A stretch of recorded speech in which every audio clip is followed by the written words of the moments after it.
yango ako amatisi yango lisusu amoni entre nous les hommes entre les femmes ezosi masute faut la nécessité na bimisa ba sirène des eaux ba o bazana molimo a séduction makasi ba o bazana molimo o bazana capacité à séduire. Bien aimé, tala ba pesi bangona ba fortune mbongo wana eza bien travaillé. O eza la kina ba sac na bango. Bien aimé, tala na mbongo même quand eza travaillé te eza la mbongo eza la ka séduisant. Siko au monde amoli les travailler et yé ko séduire les sous peuple de Dieu.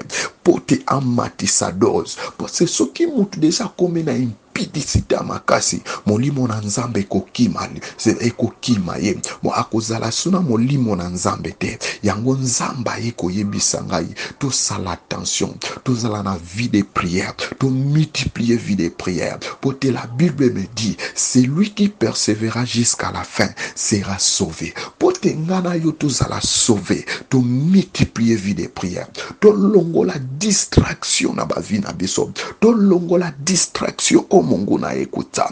Mais tokolonga kaka na losambo parce que mon diable atentaka diable azana pona kotante voire même yeso auto-gêné 40 jours et 40 nuits mais diable a kotante yeso azalaki na losambo makasi mais diable a kotante bongana yo peut-être pour amener fils que 10 minutes à losambo ezalaka pasi mais Mungu na azo multiplier azana posa a récupérer âme na yo lolenge otika viwana posa na yezalaka toujours à récupérer yo yango alobi nzamba lobi tout se livrer te na impidicité tout se livrer te na molimo séduction parce que le Satan le diable azana se nzambe nzamba lobi tout genou fléchi lorsqu'on parle de mon nom bien aimé nion séduction eza kombo impidicité za kombo yo ozana capacité à kokwesa impidicité wana soko luki nzambe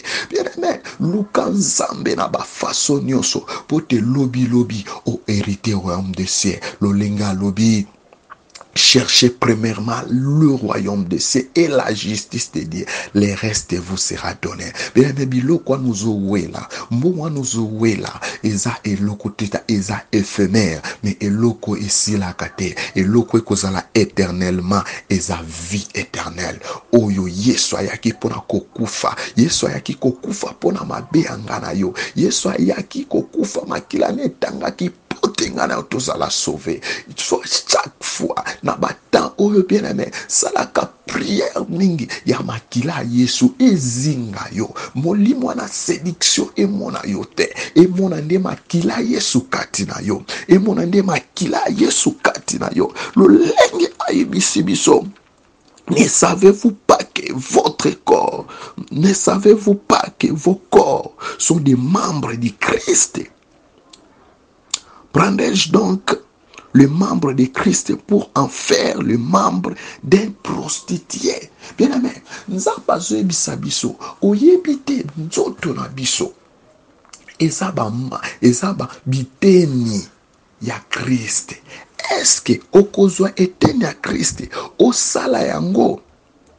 Osala yango okozwa eteni ya Christ osala yango olivre yango na ki prostitué na impudicité yango bible amoni déjà que soki na kotisa impudicité parce que yebi jeunesse alelo jeunesse a mokili balingi ambiance jeunesse a mokili balingi makambu oyo ezo sala bango malamu yango diable atali déjà na mokilo ambiance eza makasi so na lingi na longa peuple oyo so na lingi na s'imposer na mokili oyo il fallait na lamusa na bimisa ba sirène des eaux na bimisa bango ba yan esprit à séduction pour te soki mutu nyonso a se livrer déjà na impudicité nzamba kozala mosika na ye yango ngana zo yebisa yo bisiko zolanda ngai tika impide tika molimo séduction wana et mon avis na yote dans le nom puissant de Jésus-Christ de Nazareth tika nzamba pesa yo makasi tika nzamba pesa vie de prière tika nzamba kangola yo.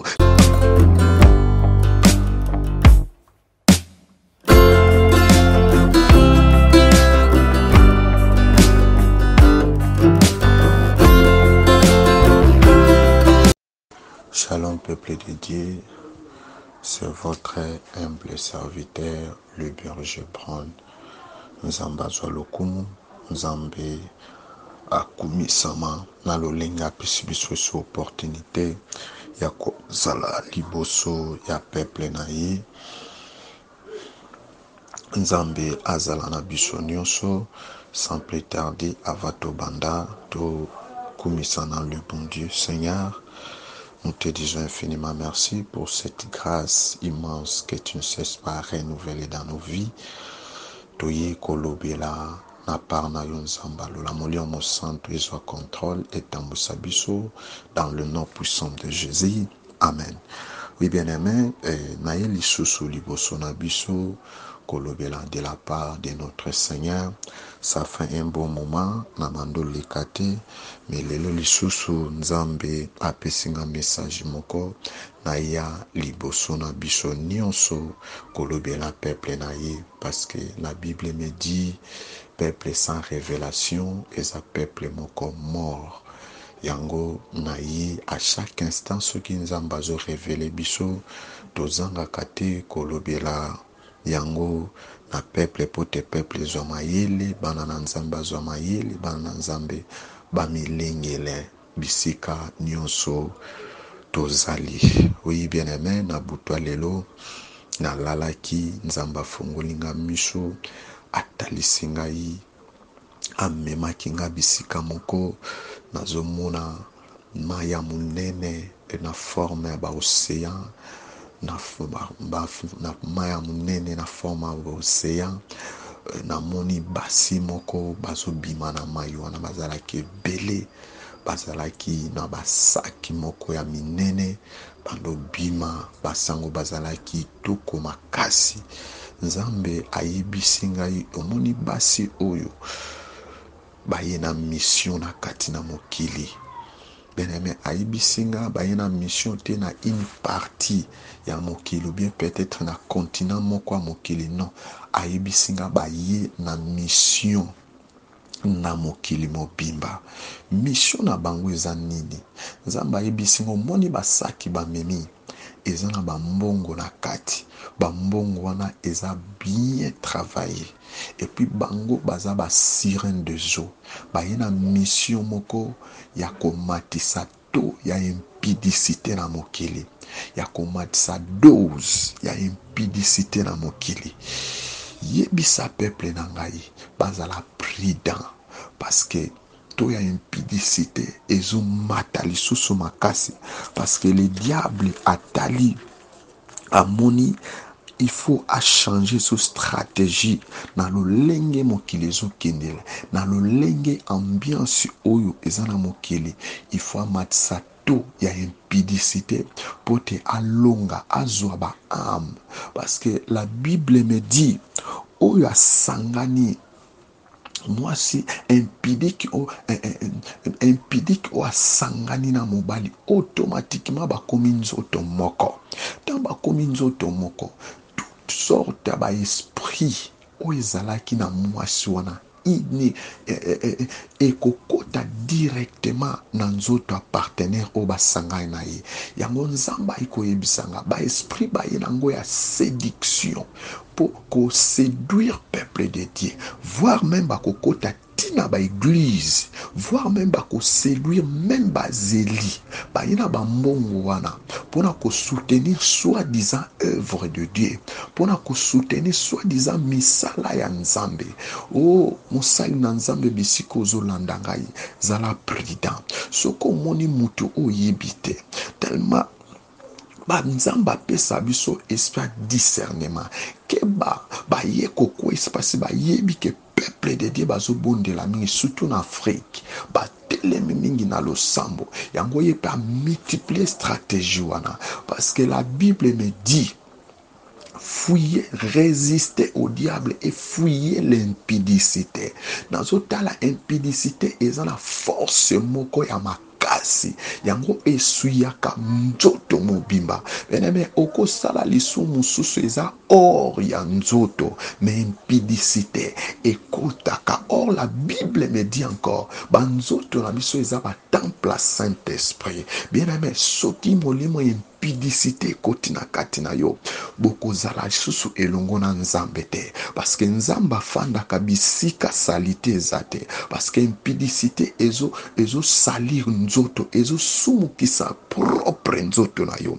Yango nzambe ayebisi nga na akoyebisa peuple na ye, tobondela tokangama na ye, parce que molimo wana etelemi mingi, basi bakoya po baséduire mibali pe bakoya po baséduire basi, eza vice versa. Yango kutu basi mosusu bakoya po baséduire baninga na bango basi na bafortune wana, parce que ayebi suka séduire ya molimo moko ya ba lesbienne ekotelema etelemi kutu déjà partout dans le monde. Nzamba yebisinga tonango ezomata lisusu makasi, yango yebisa peuple nanga bazala prudent, basenga molimo santo pesa bango molimo discernement, na nani oyo bokozala na ye, na nani oyo boko collaborer na ye, na nani oyo ozomona soi-disant partenaire à côté na ecclesia, na nani ozomona soi-disant mutu oyo aye po a soutenir nga, mutu oyo aye po a soutenir bato beneme bakobima pe na église bakoya na système moko ke basungaka bato. Ok, na mbongo wana eza mbongo moko travailler na monde ya molili po te ekweyisa peuple de Dieu, po te affaiblir vie de prière ya bana na nzambe. Yango nzambe ayebisinga na yebisa peuple na ye tozala prudent, tokangama na prière, oyo bakozala prudente, bakozala séduit. Mais nzamba ayebisinga na talisio makambo oyo, parce que naza na posa peuple na ngai bazala toujours na sama kolo nanga. Ayebisi ngai tanga na Genèse chapitre 6 okomona histoire wane salama, histoire wane salama koma ba angelo ba utaki likolo bayaki na se, bapengwaki bakomaki ba ange moko dessus, veut dire ba ange de démon, parce que basangisaki banzoto na ba corps humain plutôt, babotaki ba géant. Soto tali ba géant wana bayaki na molimo moko ya destruction na mokili, na molimo moko ya kokabole ya ko détruire monde na nzela ba séduction, na nzela impudicité, na nzela mabe. Nzamba lobi mabe emataki makasi na tawana, yango Mungu na changer so stratégie pona tango oyo. Bien aimé, ozomona makambo ezo se multiplier mabe, molimo séduction ekoti, ba sirène des eaux, ba muso ba se transformer, ba s'incarner na batu, ba mususu milimo wana ba kotisi yango, ba tiango bisika oyo ba lieu public na ba hôtel bisika moko batu bazalaka fréquent. Bien-aimé, tout ça l'attention, nous les élus de Dieu. Bien-aimé, nzamba zo bisanga même bakokota même bazeli de Dieu bakozala séduit, bakokota na molimo impudicité à makasi, impudicité komata même na ba ecclesia. Homme de Dieu bisiko zolanda ngai, homme de Dieu bisiko zolanda ngai, yo mokambi bisiko zolanda ngai, multiplier vie de prière, senga molio mo santo et pesa yo molimo discernement, oyeba na nani ozana ye, oyeba na nani ozo collaborer na ye, oyeba na nani ozana ye, peut-être déjà ça affecté na molimo na impudicité. O Corinthiens zo yebisa biso na 1 Corinthiens chapitre 6 le verset 18, Bible zoloba, fouillez l'impudicité, quelques autres péchés qu'un homme commette, ce péché est hors du corps, mais celui qui se livre à l'impudicité pêche contre son propre corps. Bien aimé, Bible zoebisa biso tokima impudicité, diable ayebi déjà tellement Bible ezoloba tokima impudicité, yango ako amatisi yango lisusu.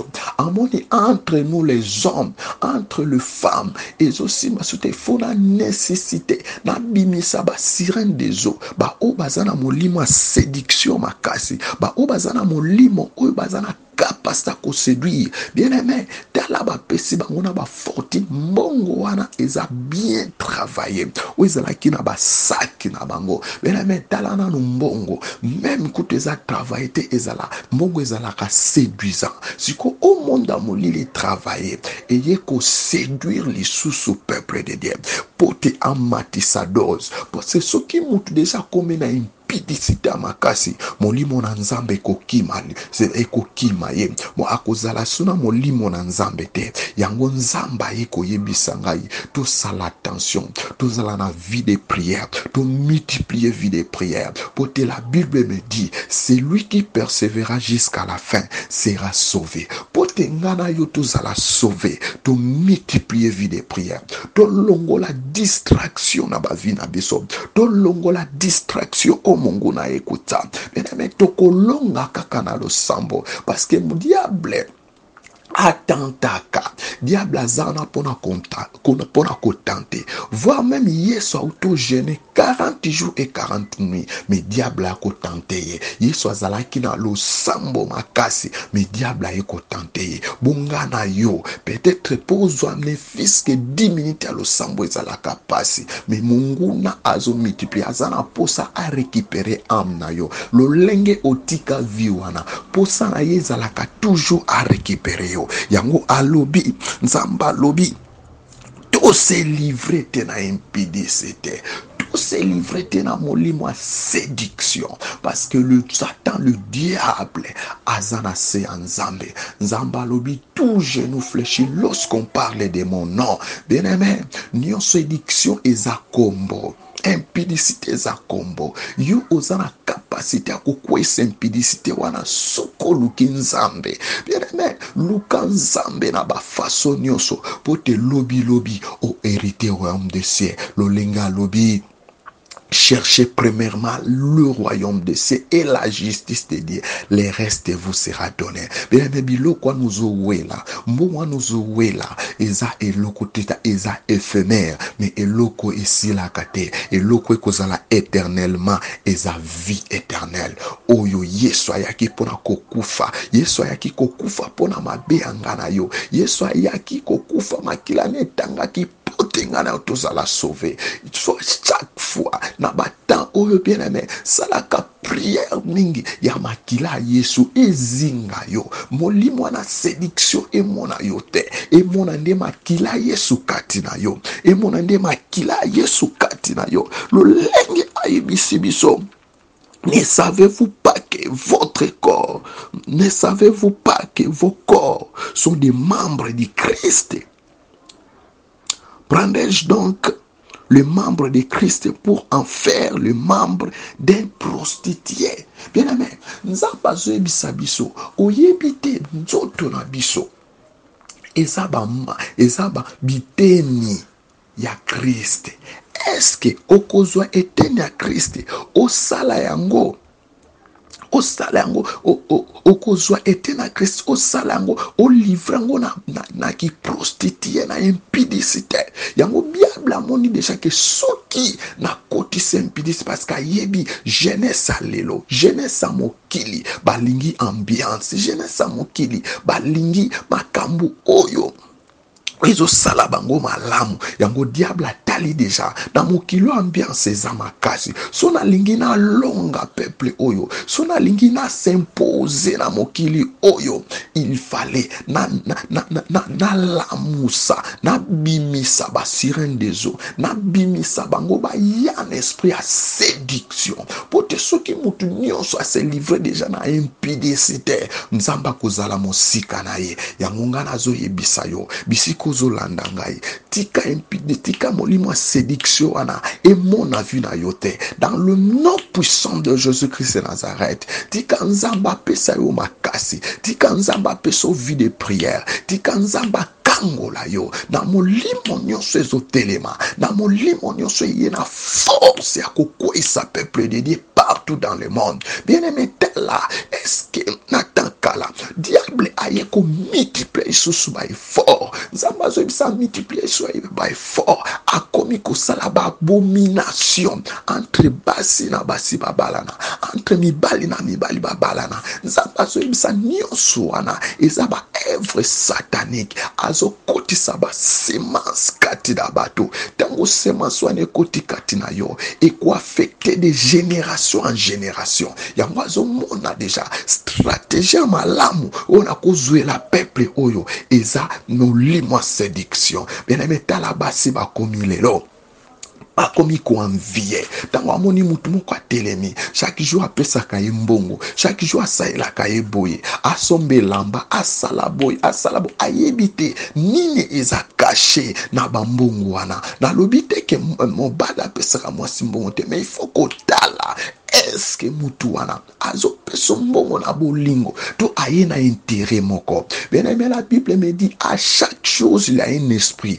Keba derrière mbongo wana il y a un esprit de séduction. Keba derrière mbongo wana il y a un esprit d'impudicité. Oalinga détruire génération mobimba. Yo peut-être okota déjà na kawana luka nzamba lola nzamba kokangola yo oyebi déjà mosala ona salaka. Bien-aimé, bato ebele ba impidique bakomi ebele bazosala mosala na azomona ke mosala ezosala ke na vivre. Mais bien ozo détruire génération mobimba, ozo détruire génération mobimba. Tika nzambe ona bondelaka nzambe oyo na nzambe ba gêne prière nanga akangola yo bisika nyonso ozolandanga. Nzambe ba gêne prière nanga asailo bolamu bisika ozolandanga. Obima na vie wana, obima na vie wana, parce que ozo sacrifier génération mobimba. Molimo ane telemi makasi nazo ebisa biso basali na nzambe yo pasteur ozolandanga. Gara toi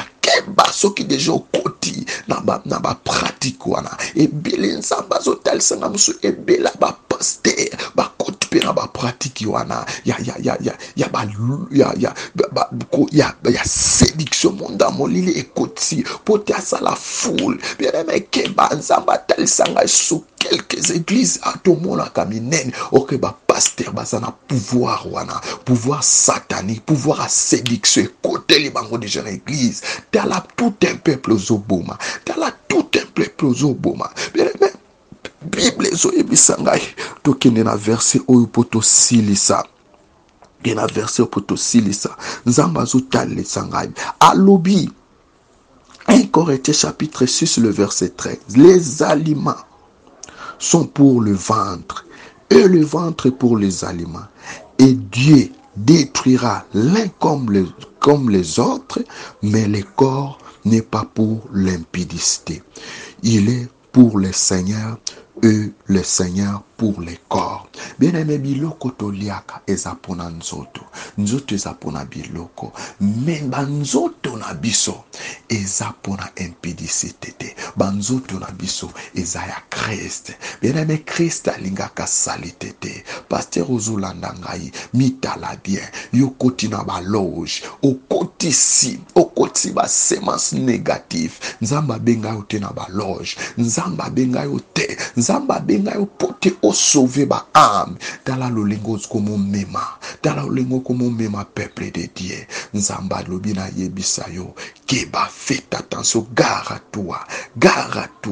Nzamba eko frappé. Yango nazo yebisa yo bisika nyonso laninga. Nzamba mona yo. Eloko moka na ko yebisa yo. Ke nzamba yebisinga otelema na losambo. Keba longo la ba distraction. Yo mona ki distraction kote la ki yo. Yo mona ki ozo koka susu ko bonde la te. Senga molio mo santu eko pesa yo force. Senga molio mo santu ke eko révéler o ba chose cachée. Senga molio mo santu eko kangola yo eko zala or ya ba séduction élevée oyo oko zala or ya molimo impudicité. Bien-aimé, soko se laisser faire oko zala inclique loba te ke ngana sambelaka eko zwanga te loba pe ko sambela o sambela pe réellement satana yakana force. Bien-aimé, Bible zo ebisanga impudicité et la force et la puissance makasi oko résister liboso ya diable mais impudicité oko résister te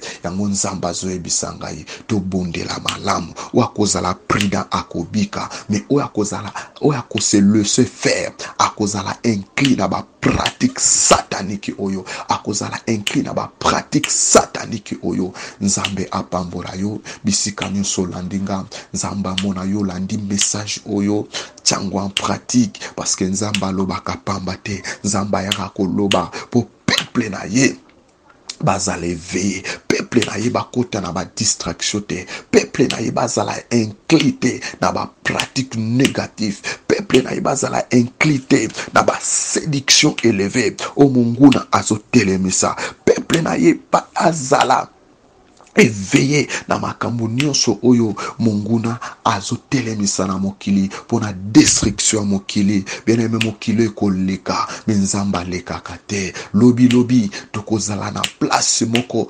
tokovivre éternellement soko olandi bisengo ya mokili oyo lobi okose retrouver na moto yango posa nanga posa ya nzambe eza tout un peuple babika posa nzambe eza akelanga na yo te po te lobi babwaka biso na moto me akelanga na yo po te lobi toluwe ye éternellement tozala bisika moko na ye tokumisa ye yango na ye koyebisa yo bisika ozolanda nga nzambe ayebisaki nga nayebisa yo na verset ya suka otanga ya 1 Corinthiens chapitre 5 le verset 11 tanga verset wana okomona oyo nzambe alobi pona batu oyo bazo pratiquer batu oyo bakotisi mabe na kata église oyo bazobengama ba frère mais baza ba impudique bazobengama ba frère bazosala ba pratique moko négatif nzamba lobi na bato alolenge wana tolia kuto ensemble na bango te